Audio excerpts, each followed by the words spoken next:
প্রিয় বন্ধুরা, সেই স্বপ্নের ড্রিমল্যান্ড বা স্বপ্নের রাজ্য কানাডা, আমেরিকার দ্বার প্রান্তে হলো কানাডা। কানাডা প্রায় একই রকম পরিবেশ, সময় 12 ঘন্টা 11 ঘন্টা 10.5 ঘন্টা এরকম ডিফারেন্সে।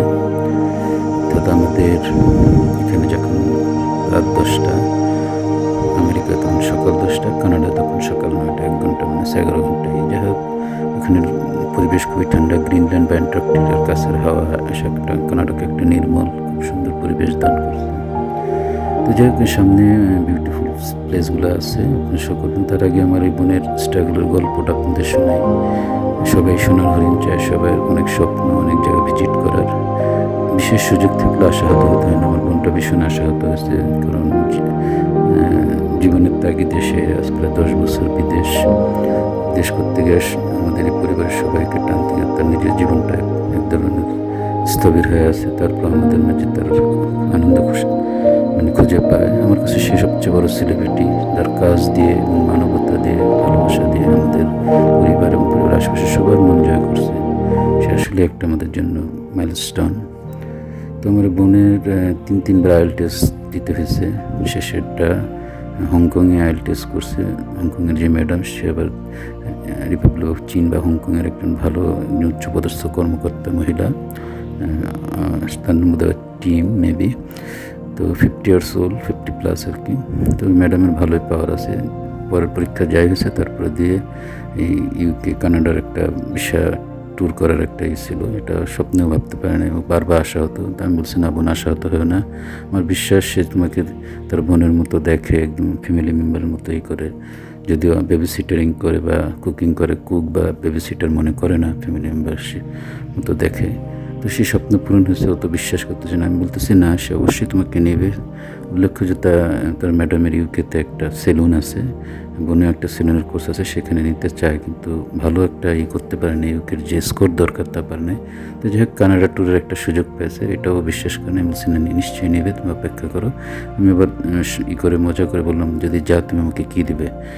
ইনশাল্লাহ অনেক কিছু দেবো। আমাকে অনেক কিছু দেওয়া লাগবে না, আমাকে ফজের একটু ব্যবস্থা করে দেবো। তো সেটা আশা দিল, ইনশাল্লাহ যদি হয়। যাই হোক, হোক না হোক, এটা অবশ্য আল্লাহ চাইতো, যদি এখানে এস্টাবলিশমেন্ট করতে পারে, যেহেতু ট্যুরে গেছে, ট্যুরিস্ট ভিসা, তো করতে বলে হয়তো করবে। তো ওর গল্পটা আসলে আপনাদের সাথে শেয়ার হয়ে জন্য, যে অনেক স্ট্রাগল করে স্বপ্নের এই জীবনে কিছু হলো না, অন্তত দেশ বিদেশ ঘুরে বেড়াক। জাপানও যাওয়ার একটা কথা ছিল, ওর সাথে একজন চলে গেছে, এরকম ওর সহকর্মী, কিন্তু ও যেতে পারেনি। তো এবার যাক, সর্বশেষে 6 মাসের কানাডার ভিসা পেলো। 3 মাস তো হংকং কাটালো।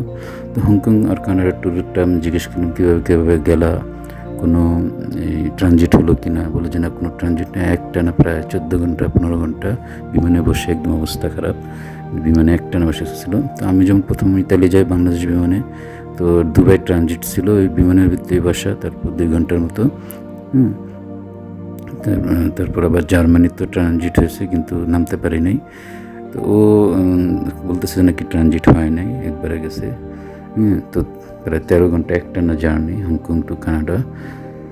তো এই হলো অবস্থা। তো অবশেষে ওর স্বপ্ন পূরণ হলো। আসলে আশাহত হতে হয় না। আমাকে সাহস দিছে যে, যেহেতু ম্যাডাম নিজ তরফে আবার আইএলটিএসি করছে, সে নিতে চায় বলে এত চেষ্টা করতেছে বোনের মতো করে। তো তার প্রতি কৃতজ্ঞ উচিত। এটা আমাদের জন্য একটা শিক্ষা। আমরা কখনো কি আছে আমাদের নিম্নপদস্থ কর্মচারী বা আর যদি হয় বেবি সিটার বা ওয়েটারের মতো বা গভর্নেন্সের মতো, কোনো দিনও না, একটু চট্টগ্রামে নেওয়া যাবে না, আরও দুর্ব্যবহার করে। ওরা এত যে হিংস্র টাইপের, ওদের হিসাবই, তারপরে কিন্তু ওরা খুব খেয়াল রাখে ওদের সহকর্মী বা ওদের লোকদের প্রতি। এটা আমাদের জন্য একটা আসলে এক্সাম্পল। এবং ওরা কী বলে, যে আমার বোনের একবার জন্মদিনগুলো প্রায় 250 এই হংকং ডলার খরচ করে এটা পার্টি করছে। তো আমার বোন বলকে, টাকাটা আমরা দিয়ে দিলে ভালো হতো। যাই হোক, তো অবস্থা তো উপকরণ খুব সুন্দর, নিট অ্যান্ড ক্লিন কানাডা, ইউরোপের মতোই দেখতে, ইউকে ইউরোপের মতোই। এখানে পরিবেশ খুব ঠান্ডা এবং শীতল, এবং ঠান্ডা শীতল, এবং কী বলে, এখানে অত ধুলোবালি নেই, কোনো কালো ধোয়ার কোনোই দেওয়া যায় না, খুব পরিচ্ছন্ন। মানে না খেয়েও থেকে মজা, কাপড় চোপড় ময়লা হয় না, শুষ্ক আবহাওয়া, খুবই সুন্দর। তো উপকরণ কানাডা, নৈসর্গিক সৌন্দর্যের কানাডা, এরপর ইনশাল্লাহ পরের ব্লগে কানাডার আরও আউটসাইড সি সাইডে এখানে শিপ টিপের ইটে আসতে পারে, সেটা ইনশাল্লাহ হয়তো শেয়ার হবো। Stay connected. আল্লাহ হাফেজ। বোনের জন্য দোয়া, আমাদের সবার জন্য দোয়া। আল্লাহ হাফেজ। আরেকটা বিষয়, আমরা অনেক বন্ধুরা ইউরোপ আমেরিকার থাকে, অনেক ভালো পরিবেশে, তাদের কাছে এটা তো হবে না, বিশেষ করে বাংলাদেশি বা আমাদের এশিয়ান, এদের কাছে এটা খুবই লাগতে পারে। তো আমার তো ওরকম সাবস্ক্রাইব বন্ধু নাই, তবে ব্লগটা তো ভালো লাগে নাই। আর আমার এসব ভালো ব্লগ বেশি একটা দেখেন। তারপর অন্যভাবে আমার মনে অনেক কষ্ট করে প্রতিকূলতার মাঝেও এত কষ্ট করে গিয়ে পাঠাচ্ছে, আপনার দেখলে ভালো লাগবে। আমার মুসলিমের সাথে দোয়ার সাথে লাগবে।